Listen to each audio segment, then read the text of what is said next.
Indigo বিপর্যয়ের জেরে এখনো ভোগান্তির মুখে অনেক যাত্রী, আর অন্যদিকে এই সমস্যা নিয়ে শুরু হয়ে গেছে রাজনৈতিক বাকযুদ্ধ। সোমবার উড়ান সমস্যা নিয়ে মোদী সরকারকে নিশানা করে মুখ্যমন্ত্রী বলেন, বিজেপি মানুষের কথা ভাবে না, শুধু ভোটের কথা ভাবে। যদিও এই অভিযোগকে মিথ্যে বলে উড়িয়ে দিয়েছে বিজেপি। দেখুন প্রতিবেদন, তারপর আসছে আলোচনা। Country matter, they are not interested. This BJP government, double engine government is interested only to take care for their election. Mamata Bandyopadhyay মিথ্যে কথা বলা ছাড়া কি বলতে পারে? ইন্ডিগো বিপর্যয়ের জেরে চরম ভোগান্তির মুখে পড়েছেন হাজার হাজার যাত্রী। দীর্ঘ অপেক্ষা, বিমান বাতিলের জেরে গত কয়েকদিনে হয়রানির একশেষ। আসার পর বাতিল করে দিল ট্রেন। এখানে এসে শুনলাম যে এরকম লোকজন ভিড়, মানুষজনের ভিড়, কিচ্ছু জানায়নি, একটা কথাও নাই। এত যাওয়া মানে এত বড় ভোগান্তি, এত বড় অন্যায়। গভর্নমেন্ট করেটা কি? মানে ওরা কি ডিজিসিএ করেটা কি? ওরা কি কিছুই জানে না? মানে অন ফাইন ডে মানে ইন্ডিগো কি মানে পুরো মানে ক্লাউড থেকে কাজ করছিল যে কেউ কিছু জানে না, হঠাৎ করে একদিন পুরো everything comes to a still. এতদিন কি করছিল? মানে at the end of the day, why is always public made to suffer? Who suffers at the end of the day? Government will not suffer. Nobody will lose their ministry. আকাশপথের সমস্যা নিয়ে এবার রাজনীতির আকাশেও ঘনালো দরজার মেঘ।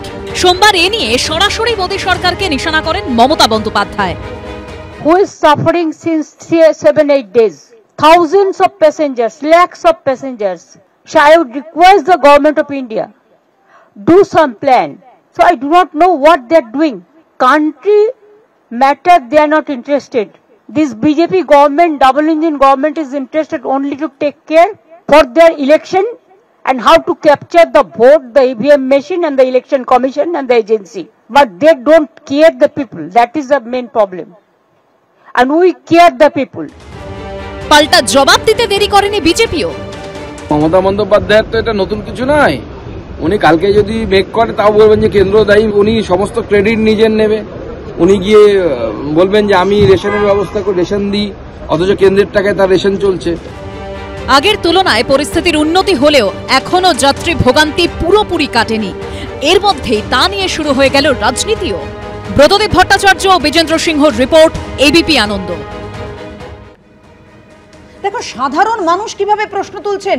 এই একদিন দুদিন নয়, বুধবার থেকে গোটা বিষয়টা ধীরে ধীরে পরিষ্কার হতে শুরু করে। এত আগে থেকে ইঙ্গিত পাওয়া গিয়েছিল, তাও কেন্দ্র কেন নীরব ছিল বলতে পারো অব্র?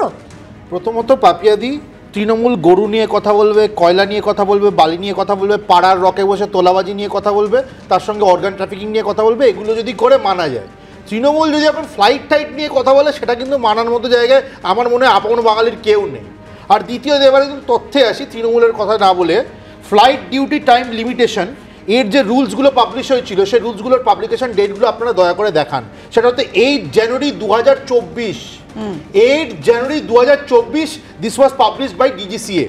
এবং তারপরে প্রত্যেক কটা এয়ারলাইন কিন্তু সেটা ইমপ্লিমেন্ট করেছে। এবং এটা সহজ ভাষায় বলতে গেলে কি আমি বোঝাই মানুষদেরকে, যারা পাইলট আছে। আমরা প্রতিদিন প্রতিবেদনে দেখাচ্ছি 1 নভেম্বর সেটা কার্যকর কেন হয়নি সেটা দেখার দায়িত্ব ছিল না। হঠাৎ করে এত বড় বিপর্যয় হয়ে গেল, তারপর কাইন্ডলি পাপিয়ে দিয়ে বলতে দিন। Flight time duty time limitation বলতে কি, যারা পাইলট আছে তাদের একটা নির্ধারিত রেস্টিং টাইম দিতে হবে। তারা যদি নির্ধারিত রেস্টিং টাইম না পান, তাদের স্নায়ুর উপর চাপ পড়বে এবং তার ফলে কিন্তু দুর্ঘটনা ঘটতে পারে। তো এই ইচ্ছেটা থেকে তুমি বলতে চাইছো তাহলে এটা ইন্ডিগোর ইন্টারনাল প্রবলেম না, না ইন্ডিগোর ভেতরের প্রবলেম এটা। ইন্ডিগোর ক্রু না তাই তো ইন্ডিগোর জিজ্ঞেস করছি, না আমি জানতে চাইছি, তুমি এটা স্পষ্ট করো। এবং এর জন্য ডিজিসিএ অলরেডি ইন্ডিগোকে শোকজ করেছে। কি করেছে? শোকজ করেছে। শোকজের মানে কি? শোকজের মানে কি তুমি একটু স্পষ্ট করে বুঝবে?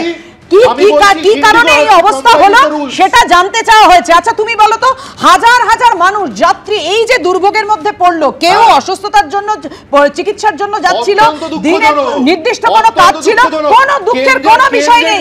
মানুষগুলো কিন্তু এই সময়টা ফিরে পায়নি। 40 থেকে 50,000, কোনো সময় তুমি দেখেছো 68,000 টাকা পর্যন্ত ভাড়া বলতে হয়েছে। এর দায় কেন্দ্রকে নিতে হবে।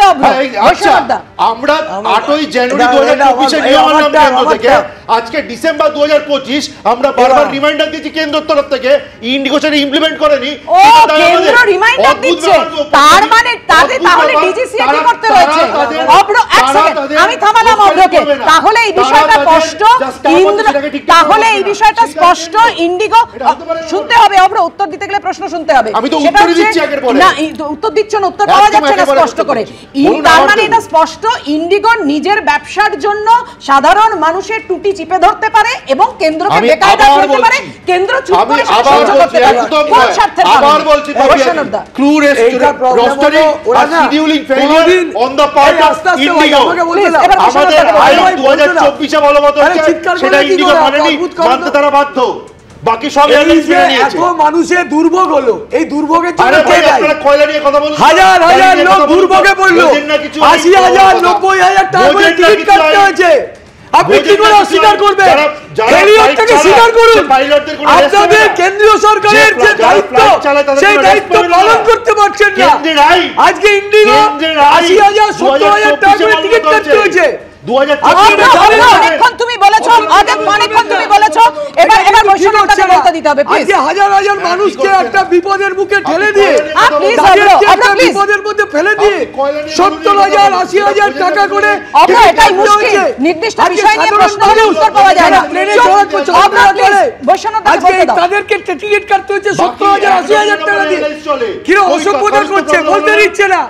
এই কি অসভ্যতা? এটাই বিজেপি, একটা অসভ্য বর্বরের দল। আজকে মানুষকে বিপদে ফেলে দিয়েছে, তারপর টিভি চ্যানেলে চিৎকার করছে। এটা অদ্ভুত কথা। এই অসভ্যতাকে আপনারা একদম সবার কাছে আসবো।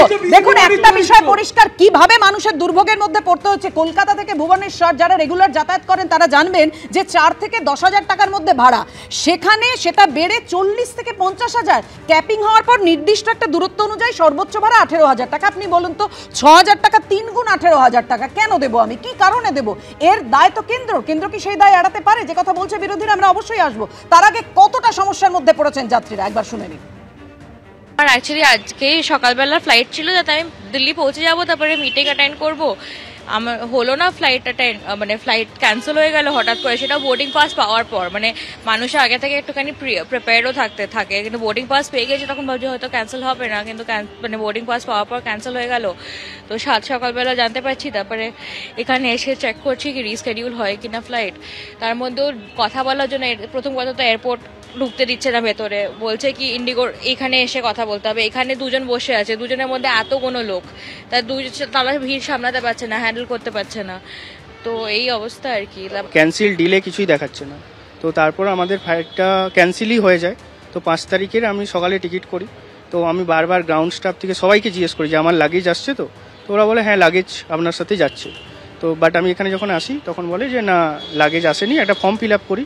বাট সেই ফর্ম থেকে কোনো রকম নাম্বার একটা দেওয়া ছিল, তো আমি 10 থেকে 15 বার কল করেছি, কেউ রিসিভ করেনি। তো তারপর কাল রাতে হঠাৎ রাত 1:30টার সময় একটা কল আসে, বাট তখন তো আমি ফোনটা পিক করতে পারিনি। বাট এখন যখন আসি তখন 1 ঘন্টা দাঁড়িয়ে আছি লাইনে, জাস্ট শুধু আপডেটটা নেওয়ার জন্য যে আমার লাগেজটা কি এসছে। ওনারা কেউ কিছু বলতে পারছে না। তারপর বললো আমাদেরকে স্টোর রুমে দেখতে হবে, চাবি নেই আমাদের কাছে। তো এখনও ওয়েট করছি, দেখি মানে ওদের কাছে এসছে না আসেনি। টোল ফ্রি নাম্বার আমি করেছি, ওখানে 30 মিনিটস লাগছে কল কানেক্ট হতে। তারপরে ওনারা বলছে কোনো আমাদের কাছে আপডেট নেই, আপডেট থাকলে আমরাই কল করে নেব। আমি এখানে চয়নদার কাছে আসবো। চয়নদা, আপনারা কেন কোটি কোটি টাকা, মানে একদম নির্দিষ্ট করে বললে 31 কোটি টাকা এই ইলেকশন বন্ডের কারণ দেখছেন? এই যে ইন্ডিগোর আকাশপথে এই মানে একেবারে একাধিপত্য, মোনোপলি বিজনেস, কি কারণে? 63% শেয়ার দখল করে নিয়েছে, মানে যে এয়ারওয়েজের যে 63% শেয়ার দখল করে নিয়েছে। ঠিক আছে, 1 2 যেটা সেটা হচ্ছে 410 কোটি টাকা গুণাগার দিতে হয়েছে বিমান ভাড়া বাবদ। বিমান ভাড়া ফেরত দিতে হয়েছে। 3 যেটা খুব নির্দিষ্টভাবে তাৎক্ষণিক প্রতিক্রিয়া, সেটা পাওয়া যায়নি এই 63 এই যে এতগুলো টাকা 31 কোটি টাকা দেওয়ার কারণে। টোটাল 56 কোটি টাকা ইলেকট্রাল বন্ড কিনেছে এই যে ইন্টার গ্লোবাল যে কোম্পানিটি, যারা এখন ইন্ডিগো চালাচ্ছে। বিষয়টা এই জায়গাটাতেই যে টাকা কথা বলে, সে কারণে ডিলেড রিয়াকশান, মানে এতটা দেরি করেছেন আমাদের মাননীয় সর্বভারতীয় সাধারণ সম্পাদক কমরেড এম এ বেবি যেটা বলছেন, এতটা দেরি করেছেন এবং যাত্রী সুরক্ষার ক্ষেত্রে আপোষ করা হয়েছে। এখানে নিয়ম মানছে না, অভ্র বলছিলেন নিয়ম মানছে না তো ইন্ডিগো সাফার করছে মানুষ। এই যে কথাগুলো বললেন, তারা নিয়ম মানছে না ইন্ডিগো, এটা তাদের বোঝানো যাবে। এই যে এরা যে সাফার করছে, মিটিং অ্যাটেন্ড করতে পারছে না একজন তরুণ কর্পোরেট কর্মী, তাকে তো বিজেপি ইলেকশন ফান্ডে টাকা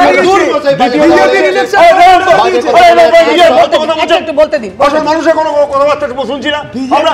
যাত্রী সুরক্ষায় এত আপোষ করা হয়েছে কেন? এবং যে কথাগুলো বলছেন অভ্র, সত্যিই তো পর্যাপ্ত বিশ্রাম দেওয়া হচ্ছে না। আরও একটা কথা, প্রশ্নটা আমরা সঙ্গতকরণ করছি, পর্যাপ্ত প্রশিক্ষিত কর্মী আছে তো? না থাকলে এই সমস্যা বাড়বে। অন্তত 7 দিন এই প্রবলেম চলতে পারে না যদি সব ঠিকঠাক থাকতো। সব ঠিকঠাক নেই, কর্মী সংখ্যাতেও আপোষ করা হয়েছে। যে জায়গাটাতে আমি খুব স্পষ্টভাবে আনছি, বেশি মুনাফা কম কর্মী, এই যে নীতি নিয়ম শুরু হয়েছে, এবার আরও একটা আশঙ্কা আমরা করছি, এটা হাত বদল হতে পারে, মালিকানা পাল্টানো হতে পারে, কে পেতে পারে কি পেতে পারে আমি এখানে দাঁড়িয়ে বলছিলাম। আমি একটা আভাস দিয়ে গেলাম মাত্র। নির্দিষ্টভাবে আমি খুব স্পষ্টভাবে জানাতে চাইছি, প্রতিবাদ জানাচ্ছি আমাদের পার্টির পক্ষ থেকে, যে এইভাবে মানুষকে হয়রান করার দায় কেন্দ্রীয় সরকারকে নিতে হবে অবিলম্বে। যৌথ সংসদীয় কমিটি করতে হবে। আমাদের কমরেড জন ব্রিটাস, যিনি আমাদের সাংসদ, তিনি সরাসরি বলেছেন আমি বারবার করে বলছি যৌথ সংসদীয় কমিটি করতে হবে। না তুমি বারবার করে বলছো অভ্র মানতে হবে, তাহলে দেখেনি কেন ডিসি কি করেছিল? কেন্দ্র এতদিন মানাতে পারেনি কেন? আমি এখানেই রবীন্দ্রনাথ বাবুর কাছে আসবো। একাধিক বেসরকারি সংস্থা, তুমি একটা বিষয় বলো তো, একটা বেসরকারি সংস্থা সে আইন ভাঙছে, আমি রবীন্দ্রনাথ বাবুর কাছে আসবো, পরে অভ্রর কাছে আসবো, সে আইন ভাঙছে, সেটা কেন্দ্র মানাতে পারছে না।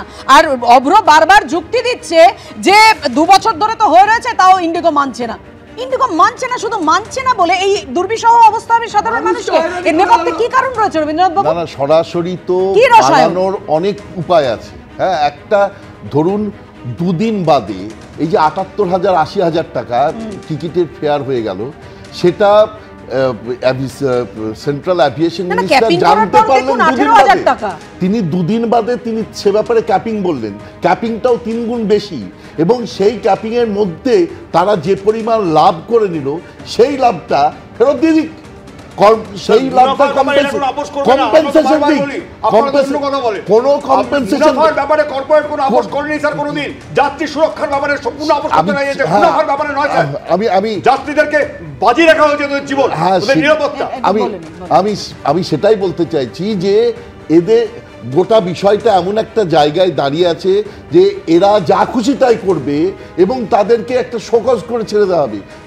বহুদিন যখন মানছিল না, তখনও তো তাদের পরিষ্কার করে বলতে পারতো যে আমরা এরপরে কিন্তু ফাইনাল দিয়ে দিচ্ছি, এরপরে যদি না হয় তাহলে ফাইন করব, এবং সেই ফাইন না মানলে আমরা বসিয়ে দেবো এয়ারলাইন্স। সুতরাং এটা তো করছি, তার হাতে কেন্দ্রের হাতে অনেক কিছু ছিল, কিন্তু কেন্দ্র করছে না। তার কারণ হচ্ছে করছে আরে 56 কোটি টাকা ইলেকট্রাল বন্ড পেলে। রবীন্দ্রনাথ বাবু শেষ করেনি, একসঙ্গে কথা বললে শোনা যাবে না। রবীন্দ্রনাথ বাবু শেষ করেনি, আমি নেব বিজেপি উত্তর নেব, আপনিও বলবেন, একটু থামালাম। যদি টাকা পায় ইলেকট্রাল বন্ডে, যদি কোনো পার্টি টাকা পায়, তারা তো অব্লিগেটেড হয়ে থাকবে। সুতরাং তৃণমূলও পেয়েছে, তৃণমূলও কিন্তু দ্বিতীয় দল। এই ইন্ডিগো যা টাকা দিয়েছে, বলছি পরে আসছি, দাঁড়ান বলতে দিন একটু, রবীন্দ্রনাথ বাবুকে বলতে দিন। সুতরাং এরা এক হচ্ছে, তারা কর্পোরেট স্বার্থ দেখতে তারা বাধ্য, কারণ যার কাছ থেকে টাকা নিয়েছি নেমো খারাপ তো হতে পারবো না, নেমো খেয়েছি, সুতরাং নেমো দেবো। দ্বিতীয় নম্বর হচ্ছে তারা এমন লেভেলের রিয়াজ আছে যে টাকাটা পেয়েছে।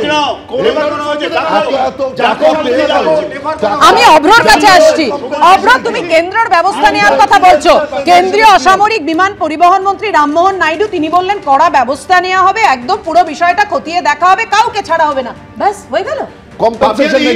এখানেই তো বিরোধীরা প্রশ্ন করছে, এরপর তো কড়া পদক্ষেপ নেওয়া উচিত ছিল। এবিপি আনন্দ ধরুন একটা সংস্থা, প্রাইভেট সংস্থা, তুমি এয়ার ইন্ডিয়ার বিপর্যয়ের পর দেখেছো কি অবস্থা যাত্রী সুরক্ষার, এরপরেও তুমি বলবে? বলতে দিন, এবিপি আনন্দ হয়তো প্রপারলি ফাংশন করতে আপনার দরকার 100 জন কর্মী, আপনার আছে 50 জন কর্মী। কিন্তু আপনার এবিপি চ্যানেলটা চালাতে তখন অসুবিধা হবে। এবিপি তো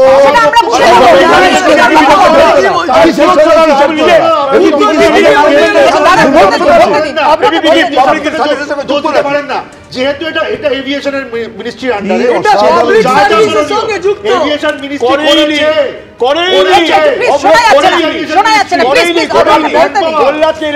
ক্রু ম্যানেজমেন্ট, রোস্টারিং, এগুলো যদি ইন্ডিগো না করে সেটা আমরা কি করতে পারি?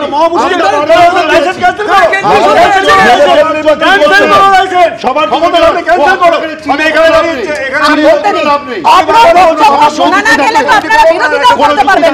এবিপি আনন্দ, এগিয়ে থাকে, এগিয়ে রাখে।